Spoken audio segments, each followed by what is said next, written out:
Добро вечер, го следите централниот дневник на К1. Со настаните од регионот Македонија и светот започнуваме веднаш по кратката најава. Останете со нас. Премиерот Груевски на средби со граѓаните.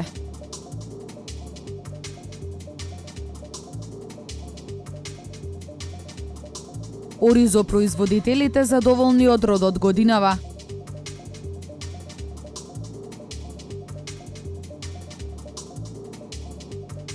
Се гради црква посветена на Света Петка во село Нежилово.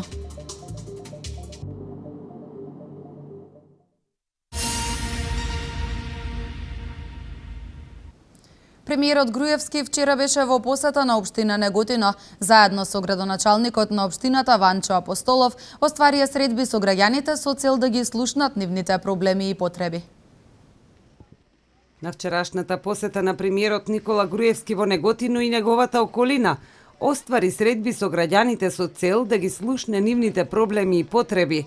Граѓаните покажаа голем интерес да се сретнат со премиерот, како и со градоначалникот на општина Неготино Ванчо Апостолов.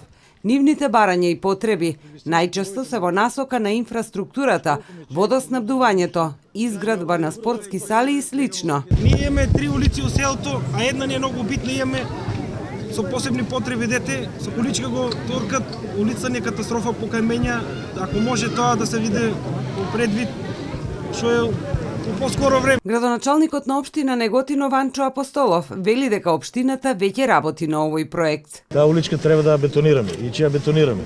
Има повеќе варијанти. Една е да општината ви обезбеде материјал со работна сила да присутствуваат и местното население.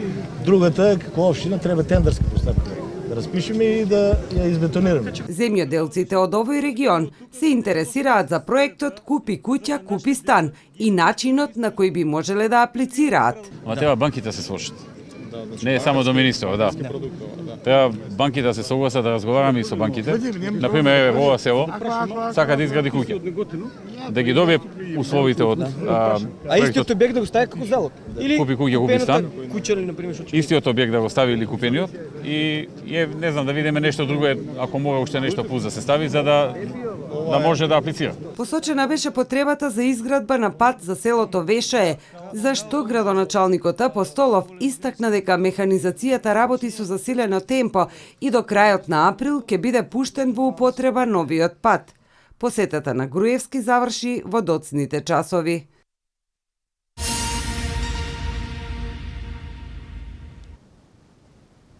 Реконструкцијата на железничката станица во Велес е при крај. Ликот останува ист, но со промената на подовите и кровот зградата ќе стане енергетски ефикасна. Покрај железничката станица во Велес ќе се реконструираат и 10 други долж коридорот 10. Привршува реконструкцијата на железничката станица во Велес. Ликот останува ист, но затоа функционалноста комплетно се менува. Зградата станува енергетски ефикасна, се промени кровот, подовите, фасадата. Оваа реконструкција е прва во последните 40 на години. Надлежните очекуваат дека со вложувањата во железницата ќе придонесат за што повеќе граѓани да го користат ова превозно средство. Значи Скопската е завршена, сега до нова година ќе се заврши Велешката, а другите? Очекуваме и Прилеп да биде готова. Прилеп до нова година ќе се заврши реконструкцијата? Богомила до нова година или како? Таа до нова година. Брза, изведувачот сака за другите побрзо. А Табановци? Табановци и Вилија ќе останат можеби малку покасно, пошто имаме тешкоти со бранската криза. Па мислиме март до мај да се завршат. Бидејќи таму се Она втора група што ја зборевме за Битова, за кај беше?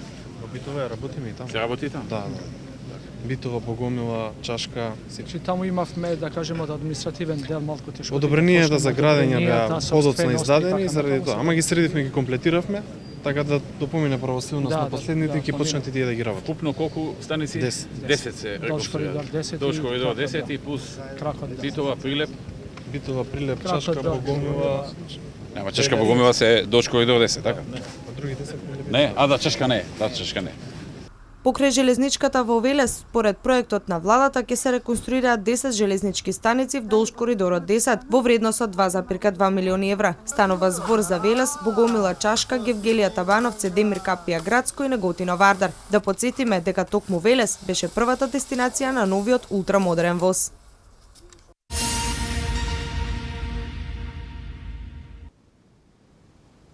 Изградба на мост кој ќе ги поврзува населба Речани и општина Велес ќе биде следниот капитален проект кој ќе го реализира општината заедно со владата на Република Македонија. Техничката документација ќе се подготвува следната година. Градоначалникот Славчо Чадиев најави уште еден капитален проект. Следната година ќе се подготвува техничката документација за изградба на мост кој ќе ги поврзува населбата Речани со општина Велес. Ова ќе биде следниот капитален проект кој ќе го реализира општина Велес заедно со владата на Република Македонија. Мораме у скоро време да почнеме со техничката документација за мостот што ќе ги поврзуе општинава и населбата Речани во потегот на Вардарска улица. Тоа е капитален објект кој ќе чини повеќе од 10 милиона евра. Ние одвоивме средства за идната година за техничка документација. Градоначалникот Шадиев информираше дека станува збор за проект кој ќе биде аплициран и од страна на Центарот за Вардарски плански регион. Тој мост ќе биде регионално, ќе поврзува патишта, ќе аплицираме и преку Вардарскиот регион. Исто така ќе аплицираме и пред Министерството за економија и пред Министерството за животна средина. Покрај овој проект, Чадиев најави уште еден капитален проект, а тоа е изградба на атмосферска канализација. Тој информираше дека во тек е подготовка на физибилити студија за колекторски систем, која чини 17 милиони евра. Меѓутоа, за атмосферска канализација е системот за работење околу 4 до 5 милиона евра ќе чини. Планираме студија, работиме сега во моментов, по завршувањето на студијата, по обезбедувањето на средствата, тоа ќе биде у две фази работење. Знаете дека мораме да одвоиме канализацијата од техничката канализација, за да можеме да пристапиме кон дефинитивното решавање на пречистителна станица во долниот тек на градот, односно во близината на Кожарата. Следната година локалната самоуправа планира да гради 2 паркиралишта. Истите ќе се наоѓаат на потегот од гимназијата до трговскиот центар. Според локалните власти, дополнителниот простор значително ќе го олесни проблемот со паркирање во градот.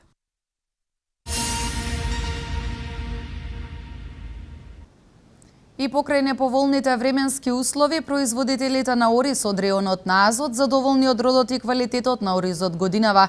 За откуп е се уште рано, велат тие, но цената сепак ја диктираат производителите на ориз од Кочанскиот регион. Неодамна заврши жетвата на оризот во реонот на Азот. И покрај лошите временски прилики годинава, оризопроизводителите од целата по течението на реката Тополка се задоволни од приносот и квалитетот. Значајно за овој регион е тоа што сите земјоделски производи се еколошки чисти. Нема загадување од хемикалии, ниту пак од фабрики. Па оваа година за производството на оризот сме презадоволни, бидејќи оваа година беше успешна и имаме над 900 кила арпа ориз над декар. Се уште е рано за откуп на оризот, велат производителите. Цената сепак ја диктираат производителите на ориз од Кочанскиот регион. Во нашиот крај јас го трошам бел ориз и интересот е превисок, бидејќи цената е реално и оризот е многу добар. Ахмедов е еден од добитниците на средства од ИПАРТ програмата, а е задоволен и од пласманот на овој земјоделски производ.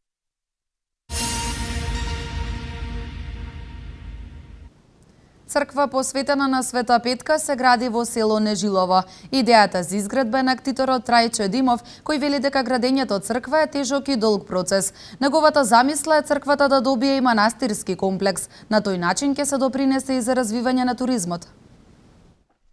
Во 2013 година само темели, денес веќе изградени ѕидови. Ова е сликата за црквата која е во процес на изградба во село Нежилово. Црквата која за неколку години ќе биде изградена ќе биде посветена на Света Петка.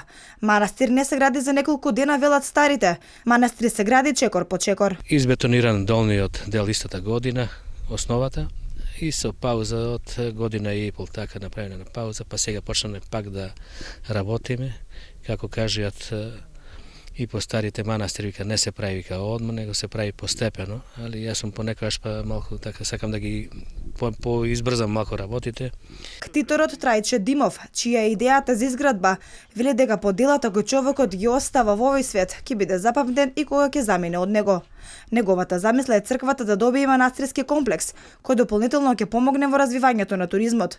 Димов вели дека неслучајно е одбрана оваа локација за изградба. Вакавско место, како кажа старите, кој што знам јас од поодамна, дека жителите од ова село за секој празник во годината за Великден, за празникот Великден, изнесуваа сите икони, крстите ги изнесуваа тука, пропратени со гости од селото. Изградбата на црквата Света Петка целосно е финансирана од страна на Трајче Димов.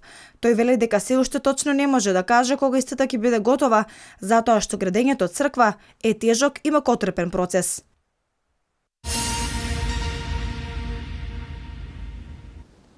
Неправилна употреба на антибиотик доведува до отпорност на бактериите кон лекови. Македонија е една од земјите каде антибиотиците се употребуваат неправилно. Лекарите препорачуваат пациентите да се придружуваат кон препораките за земање на терапијата. Македонија се уште е меѓу земјите со најголем процент на резистенција на бактериите кон антибиотици.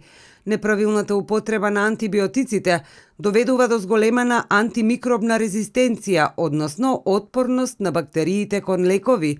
Честопати пациентите сами се лекуваат и тоа неправилно, а други пак терапијата со антибиотици не ја земаат правилно. Бактеријата која што постои во незината структура и во незината градба ќе го поприми дел од антибиотикот и следната генерација на тие бактерии кои што живеат во нашиот организам нема да реагираат, ќе бидат резистентни или отпорни или имуни на тој антибиотик. Долготрајната терапија со антибиотици може да доведе до уништување на цревната флора, предупредува доктор Чолакова Дервишова. Значи се јавува кандида, нешто што е познато кај најголемиот број на население. Таа кандидијаза може да биде низ цел дигестивен тракт, може да биде во вагиналниот тракт да се јави кај жените, значи може да се јави во плунка. Се препорачува со користењето на антибиотици да се зема Б-комплекс, јогурт и слично. Лекарите препорачуваат пациентите да се придржуваат кон препораките на земање на терапијата.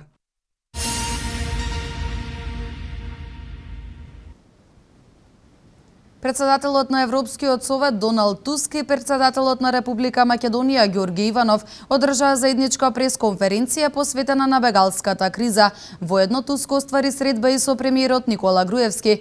5ти ден откако се прави селекција на мигрантите на македонско-грчката граница, околу 700 мигранти остануваат во меѓуграничниот простор. Вестите од Македонија во продолжение. Министерот за одбрана Зоран Јолевски на маргините на меѓународниот безбедносен форум Халифакс 2015 во Канада се сретна со дипломатски представници од Европа и САД. На форумот, на кој главни теми на панелите се последните безбедносни случувања во Европа и Африка, мигрантската криза и војната против ИСИС, учествуваат голем број високи државни представници од повеќе од 60 земји. На средбите, според соопштението од Министерството за одбрана, Јолевски се осврна на актуелните безбедносни предизвици во регионот и пошироко, и во тој контекст ја истакна потребата од скоро евроатланско интегрирање во регионот.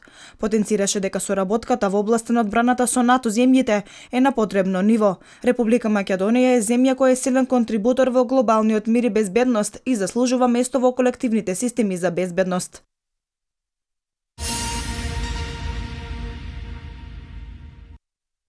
Председателот на Европскиот совет Доналд Туск и председателот на Република Македонија Ѓорги Иванов одржаа заедничка пресконференција посветена на бегалската криза. Европската унија е со вас и е подготвена да продолжи со поддршката преку хуманитарна и техничка помош преку агенциите на унијата. Подготвени сме да обезбедиме многу повеќе откако ќе имаме проценка за вашите потреби, истакна Туск. Председателот Иванов пак посочи дека Македонија, како дел од балканската рута, ги сноси последиците од нефункционалниот механизам на Унијата за распоредување на бегалците во земјите членки со така наречено неспроведување на регистрацијата на бегалци и мигранти во земјите членки на Унијата и носење на еднострани национални одлуки во земјите членки на Унијата, кои го ограничија протокот на лица без претходно да не информираат.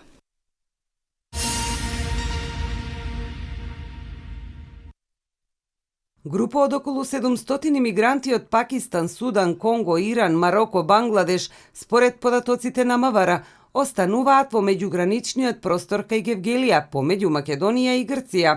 Како што изјавуваат, тие не сакаат да останат во Македонија, туку сакаат само да ја поминат границата и да го продолжат својот пат кон земјите од Европската Унија. Временските услови само го отежнуваат нивниот пат, ладното време и дождот ја зголемуваат нивната мака. Од петок, македонските власти, по примерот на колегите од Словенија, Србија и Хрватска, пропуштаат само бегалци од местата каде што има воен конфликт – Сирија, Авганистан и од Ирак.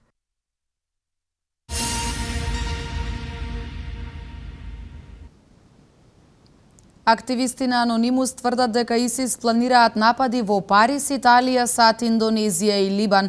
Убиени 11 милитанти во Северен Кавказ. Ова се вестите од светот. Активисти поврзани со колективот Анонимус тврдат дека откриле планови на Исламска држава за напади во Париз, како и Соединетите Американски држави, Италија, Индонезија и Либан, а кои треба да се случат денес, јавува Russia Today. Во плановите на ИСИС, Анонимус откриле дека тие планираат напад во боречки спектакл кој е закажан за денес во американскиот град Атланта.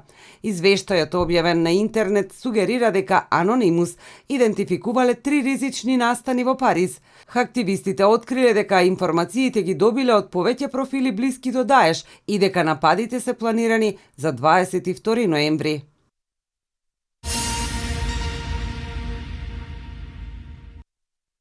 Руските специјални сили убиле 11 милитанти блиски до Исламската држава, соопштија руските власти. Антитерористичката акција се уште трае во планинскиот регион, близу Налчик во Северен Кавказ. Престрелката започнала рано утринава. Групата милитанти била забележена од страна на руските војни сили. Специјалците го заобиколиле бункерот во кој се криеле милитантите и побарале да се предадат, но тие возвратиле со оган од автоматско оружје, а фрлиле и неколку гранати. Според руските власти нема загинати припадници на руските безбедносни сили.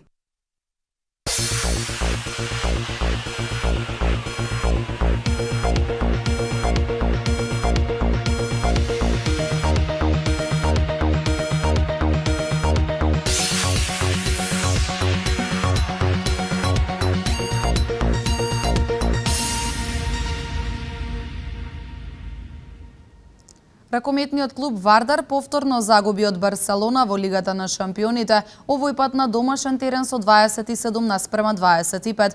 Екипата на Охрид продолжи со победничка серија во ВИП Суперлигата.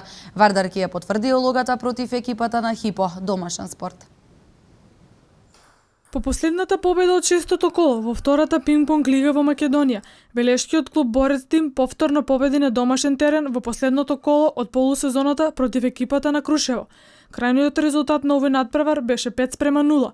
Вили Ангелов, најдобриот играч во втората пинг-понг лига од Велешкиот клуб Борец Тим, изјави дека е задоволен од денешниот надпревар. Денеска беше супер и малку и јас се изненадив, затоа што овие гостите беа досега на прво место. Се изненадив од нашата игра, посебно ќе нагласам од Ангел Симовски и од Ване Трајковски, кои се покажа во вистинско светло.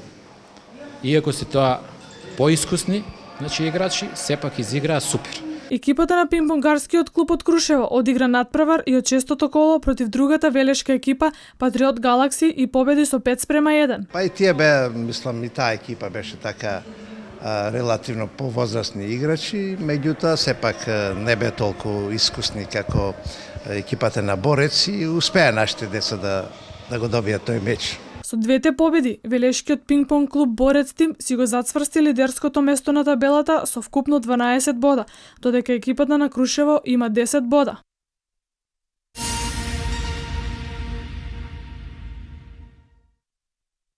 Македонскиот првак Вардар го претрпе првиот сезонски пораз дури во 15-тото коло од Македонската прва фудбалска лига од екипата на Хоризонт Турново, која на домашен терен славеше со 2:1. Пандев ги израдува турновци за водство од 1:0. Израмни Стојков во 78-та минута, а Најденов на 3 минути до крајот на мечот го постави конечниот резултат. Во дербито кое се одигра во Скопје, Работнички и Шкупи ги поделија бодовите од надпреварот кој заврши 1:1. Први во водство дојдоа гостинските фудбалери со погодокот на Исеини во 88-та минута, но само 2 минути подоцна романтичарите израмнија преку Алтипар Маковски. Металург дојде и до втората победа значајна во борба за опстанок. Овој пат на гостински терен со 0:2 го надигра тимот на Брегалница од Штип. Екипата на Силекс на домашен терен ја оправда фаворитската улога против Младост Царев двор. Победи со 3:0. Трите гола беа постигнати уште во првото полувреме. Надпреварот меѓу Ренова и Шкендија беше одложен поради лошото време и катастрофалните услови за игра на теренот.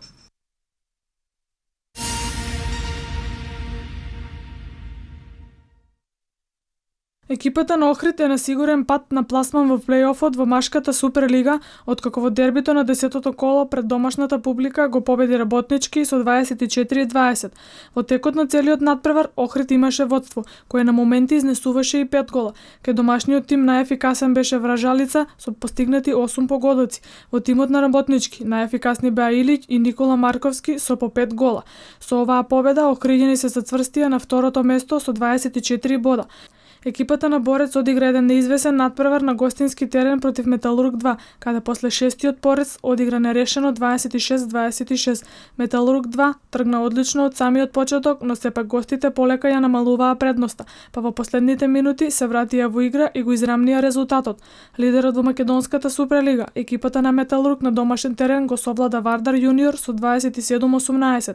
Јанко Божовиќ беше прв стелец со 7 гола кај домаќините, додека кај Вардар Бобан Андоновски беше најпрецизен со 5 гола. Ова беше 9-та победа за водечкиот Металург, кој има еден заостанат надпревар против екипата на Борец.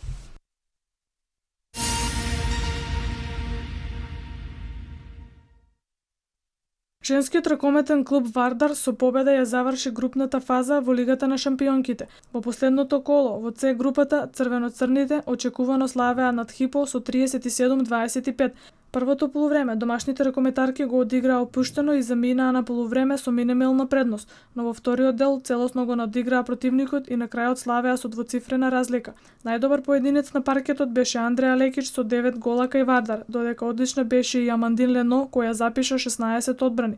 Вардарки во четвртфиналната група ќе пренесат 4 бода.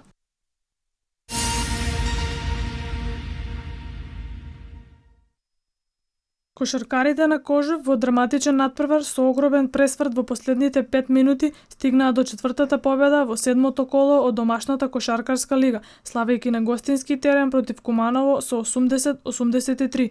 Иако во текот на целиот надпревар кумановци имаа постојано водство, а на околу 6 минути пред крајот имаа предноси од цели 16 поени, на крајот кумановци дозволија да се влезе во драматична завршница. Со одличната игра во финишот, екипата на Кожов стигна до победата. Најефикасен кај гостинската екипа беше Пен со 31 поен, додека кај домаќините Александар Костовски постигна 22 поени.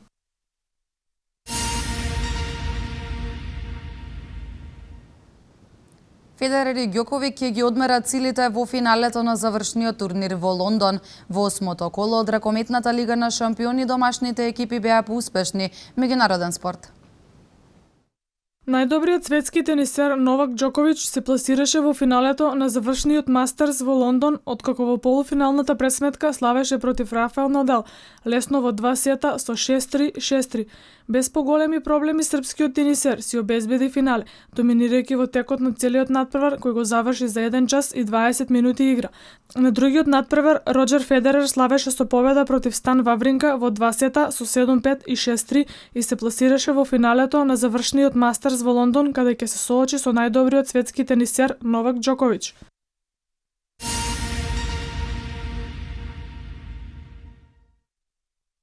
Во најинтересниот дуел, кој во текот на вчерашниот ден беше одигран во најсилните европски првенства, заврши со победа на каталонците. Екипата на Барселона излезе како победник во првото Ел Класико во сезонава, и тоа на гостински терен против Реал Мадрид, на повеќе од убедлив начин, откако среде Мадрид славеше со неверојатни 0:4. Со оваа победа, каталонците на табелата се први и имаат 6 бодови повеќе од Реал.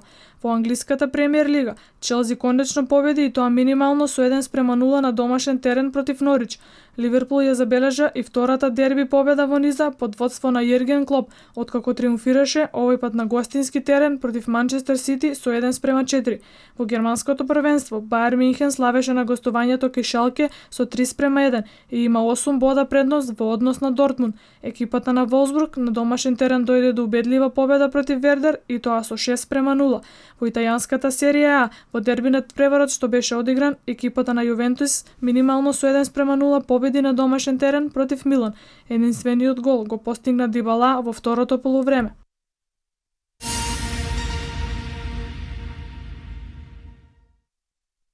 Во избинатата ноќ се одиграа 7 надпревари во НБА лигата.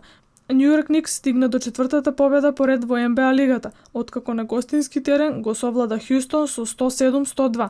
Нова блескава игра прикажа младиот Порцингис, кој беше лидер на Никс со дабл-дабл ефект од 24 поени и 14 скока. За домашниот тим најдобар беше Джеймс Харден со 24 поени. Во источната конференција, Кливленд излезе како победник на домашен терен против Атланта со резултат 109-97. Кевин Лав кај домаќините беше најефикасен со 25 поени. Сан Антонио ја прекина серијата од 4 победи поред на Мемфис, совладувајќи го со 92-82 на домашен паркет. Кави Леонард со 19 поени ги предводеше Спарс, додека кај Гризли најефикасен беше Мајкл Конли со 16 поени. Резултати од другите надпревари: Орландо Сакраменто 91-97, Индијана Милвоки 123-86, Детройт Вашингтон 95-97 и Мајами Филаделфија 96-91.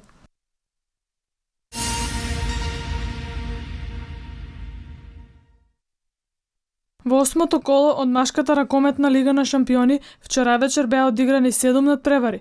Пари Сен-Жермен уште еднаш покажа дека е фаворит за титулата, откако на домашен терен ја победи екипата на Кил со резултат 37-30. Никола Карабатиќ беше најефикасен кај победничкиот тим со 8 гола. Фленсбург неочекувано лесно успеа да триумфира на гостувањето во Загреб со 23-30, нанесувајќи му нов пораз на хрватскиот првак. Свен Хансен со 7 постигнати гола беше најефикасен кај гостинскиот тим. Екипата на Веспрем на домашен паркет рутински дојде до победата против Целје, славејќи со 34-28. Суриш со 8 гола беше најзаслужен за победата на домашниот тим. Резултати од другите надпревари: Бешикташ Висла Плок 29-38, Мешков Брест Татран 32-26, Мотор Запорожје Баја Маре 25-23 и Порто Лариоха 35-31.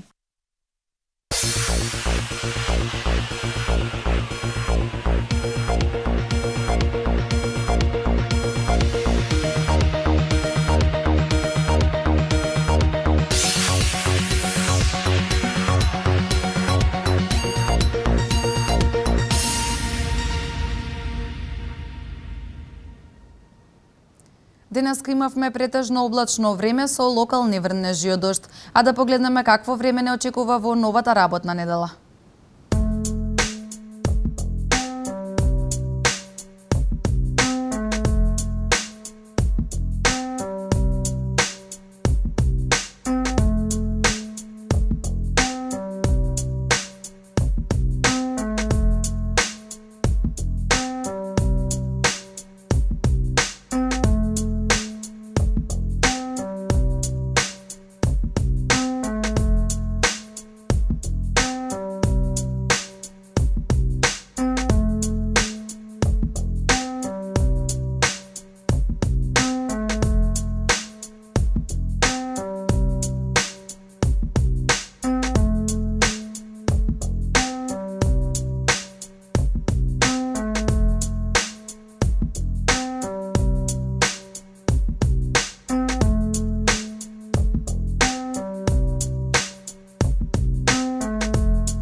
Ова беше последната информација за денес. Јас ви посакувам пријатна вечер.